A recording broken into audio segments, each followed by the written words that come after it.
जय श्री कृष्णा। राधे राधे। सभी श्रद्धालु भक्त जनों को मेरा नमस्कार है।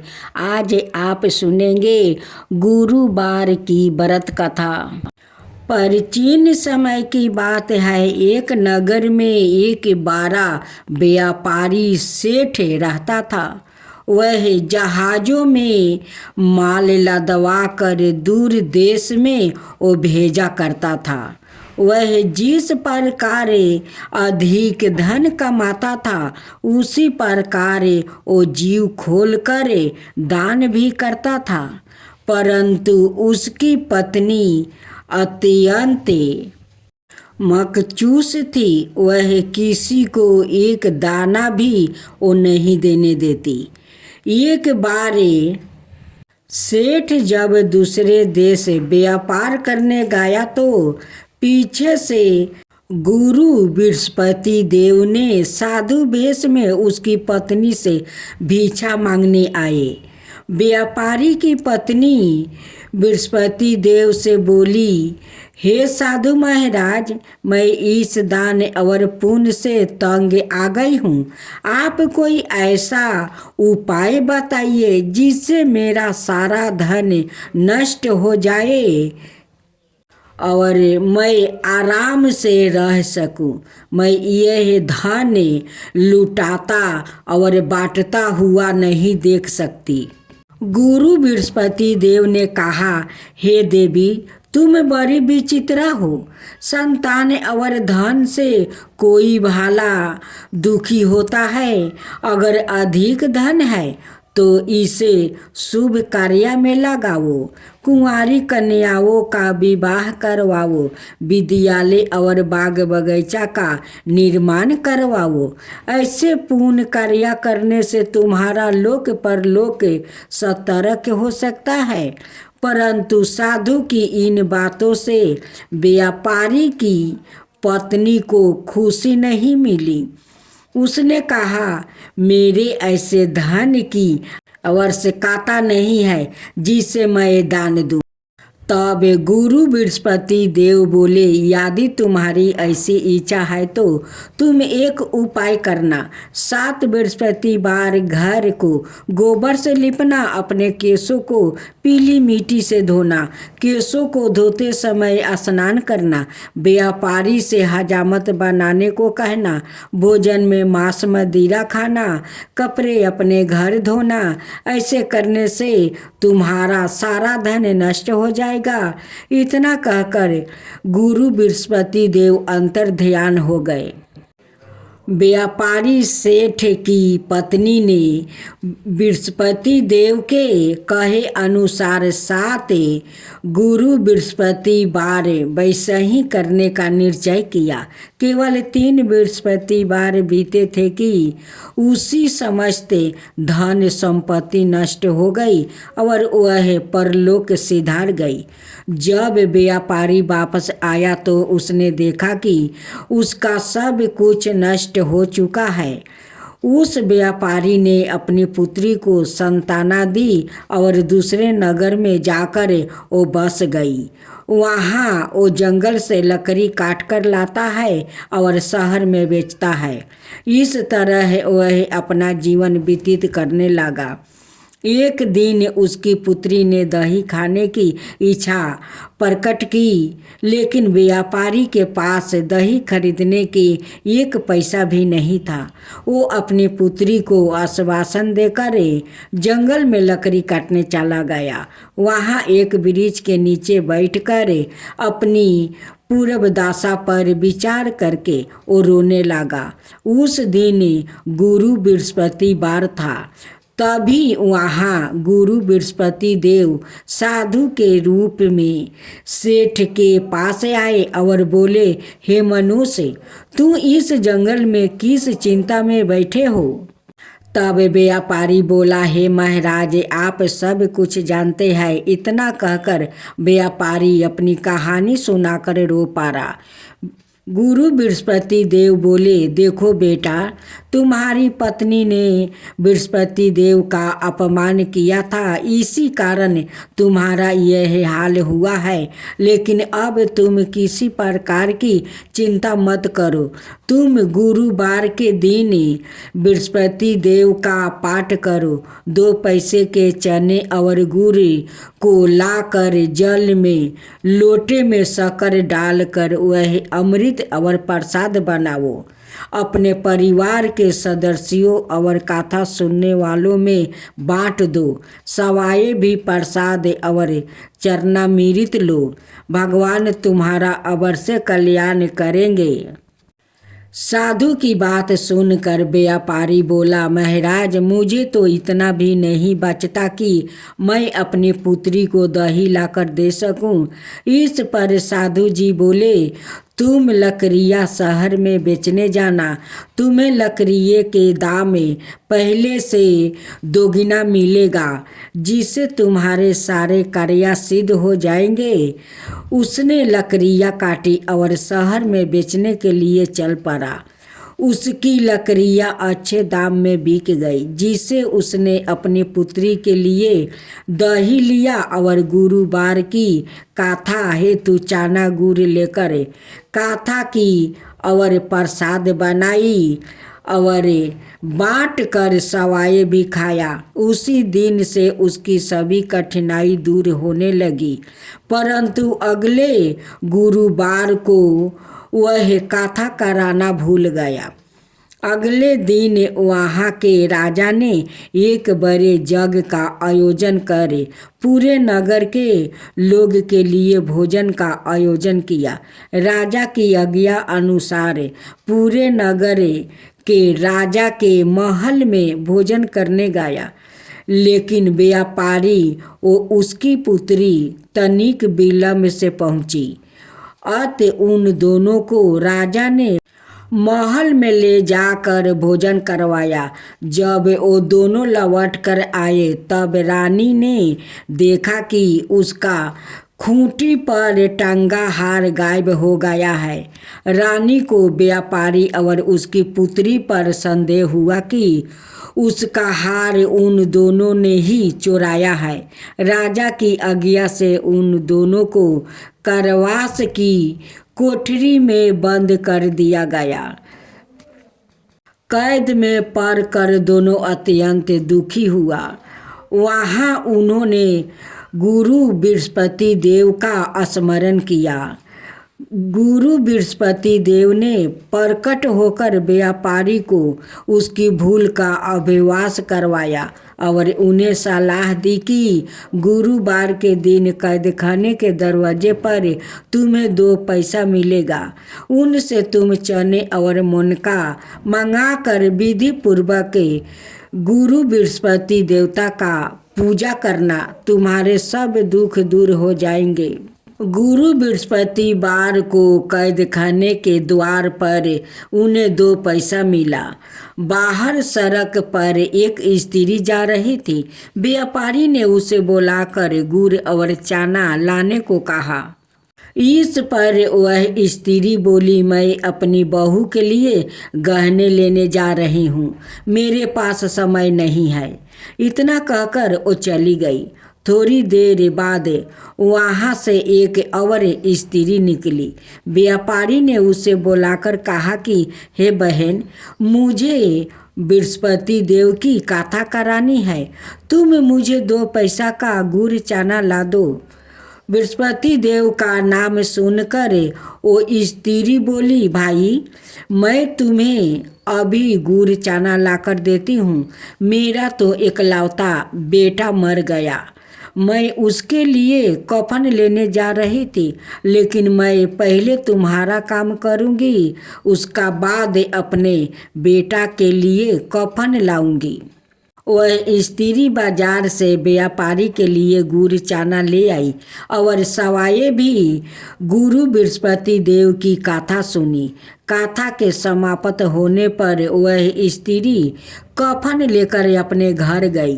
घर पर लोग उसके बेटा की लाश को राम नाम सत्य है कहते हुए शमशान ले जाने की तैयारी कर रहे थे।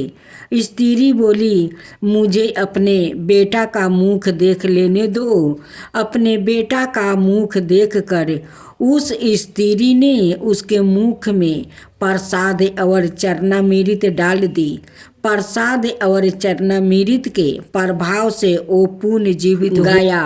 पहली स्त्री जिसने गुरु बृहस्पति देव का निरादर किया था, वो जब अपने पुत्रा के विवाह हेतु पुत्रा वधू के लिए गहने लेकर लौटी और जैसे ही उसका पुत्रा घोड़ी पर बैठ कर निकला, वैसा ही घोड़ी ने ऐसी उछाल मारी कि वो घोड़ी से गिर कर मर गया।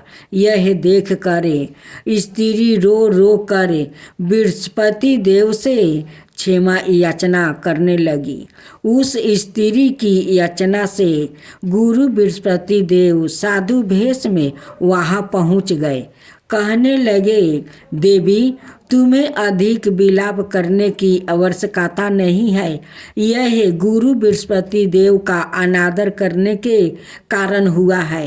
तुम वापस जाकर मेरे भक्त से क्षमा मांग कर कथा सुनो, तब ही तुम्हारी मनोकामना पूरी होगी। जेल में जाकर उस स्त्री ने व्यापारी से माफ़ी मांगी और कथा सुनी। कथा के उपरांत वह प्रसाद और चरणामृत लेकर अपने घर वापस गई। घर आकर उसने चरणामृत अपने मृत्यु पुत्रा के मुख में डाल दी। चरणामृत के प्रभाव से उसका पुत्रा भी जीवित हो उठा।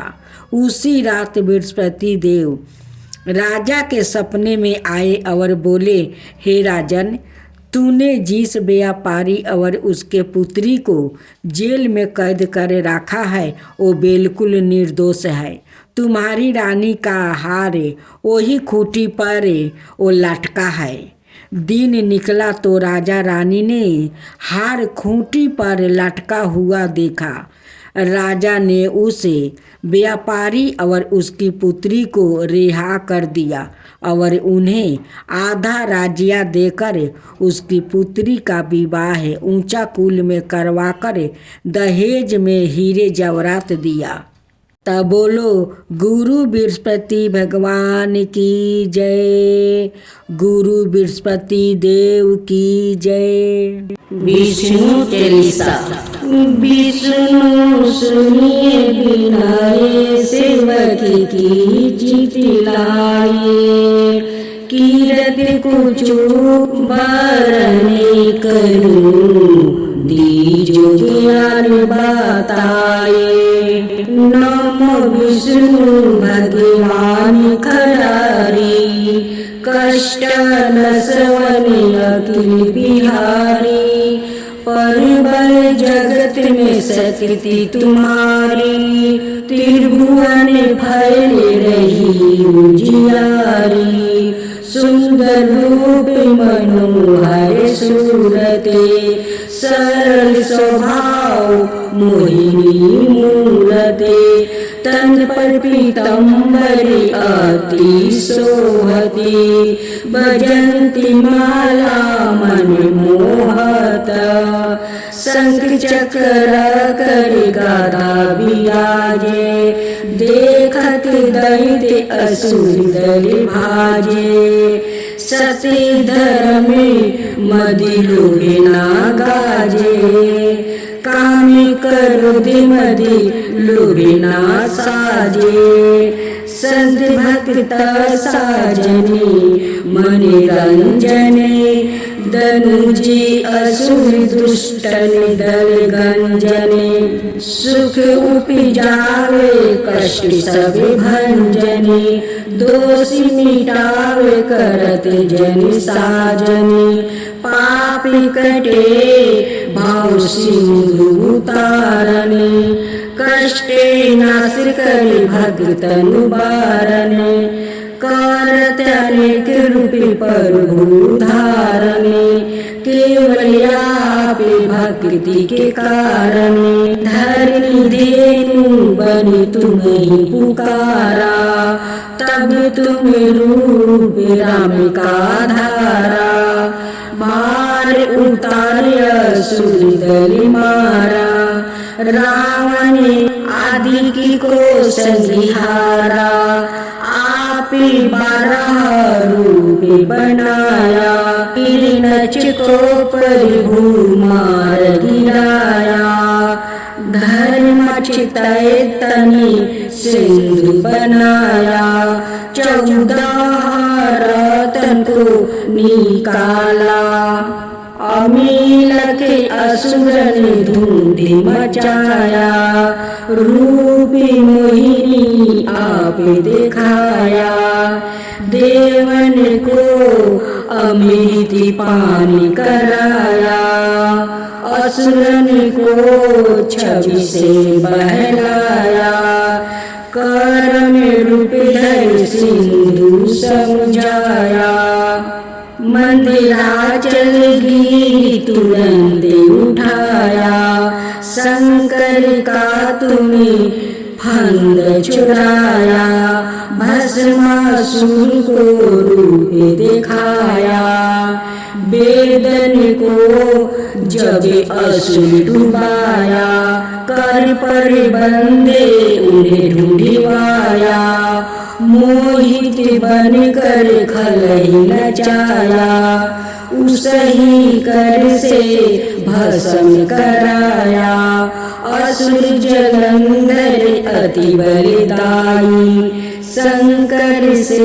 उनकी नहीं लड़ाई, हार पार शिव सकल बनाई, किन सती से छल कल जाई, सुमिरन किन तुम्हें शिवदानी बतलाई, सब विपत कहानी सुनाई, तब तुम बने मुनि सवर ज्ञानी, बिंदा की सब सुरति भुलानी, देखत तीने दनुजे शैतानी, बिंदा आए तुम्हें लपेटानी, हो अस्पर्श धर्मे छाती मानी, हानि असुर उर शिव सोतानी, तुमने दुर्ग पहला उबारे, हिरण्यकश्यपु आदि के खल मारे, गणिका और अजमेर तारे, बहुत भक्ति भाव सिंधु तारे, हरहु सकल संताप हमारे, कृपा करहु हरि चीज जनिहारे, देखहु मैं निज दर्शन तुम्हारे, दीन बंधु भक्तन हितकारे, चाहते आपका सेवक दर्शन, करहु दाया अपनी मधुसूदन, जानू नाही योगी जप पूजन, होए जग स्तुति अनुमोदन, श्रीदया संतोष सुलक्षण, विदित नाही बरत बोधि विलक्षण, करहु आपका किसी विधि पूजन, मुक्ति बीरो के होते दुख भीषण, करहु परिणाम कौन विधि सुमिरन, कौन भक्ति मैं करहु संपूर्ण, सुर मुनि करत सदा सेवकाई, हर्षित रहत परम गति पाई, दीन दुखियन पर सादा सहाई, निज जन जान ले पिनाई, पाप दोष संताप नसाओ, भाव बंधन से मुक्ति कराओ, सुख संपत्ति दे सुख उपजाओ, निज चरण का दासी बनाओ, निगम सदय विनय सुनावो, पढ़ो सुनो सो जन सुखी पावो। अब बृहस्पति बार की आरती। ओम जय बृहस्पति देवा, जय बृहस्पति देवा, चीनी चीनी भोग लगाऊं, केदली फल मेवा। ओम जय बृहस्पति देवा, तुम पुराण परिमतिमा, तुम अंतर्यामी, जगत पिता जगदीश्वर, तुम सबके स्वामी। ओम जय बृहस्पति देवा, चरणामृत निज निर्मले, सबके पतक हरिता, सकल मनोरथ दायके, कृपा करो भक्तो। ओम जय बृहस्पति देवा, तन मन धन अर्पण करे, जो जन शरण पड़े, प्रभु प्रकट तब हो करे, आकर द्वारे खड़े। ओम जय बृहस्पति देवा, दीन दयाला दयानिधि, भक्तन हितकारी, पापी दोष सब हरता, भाव बंधन हारी। ओम जय बृहस्पति देवा, सकल मनोरथ दायके, सब संशय तारो, विषय विकार मिटाओ, संतन सुखिकारी।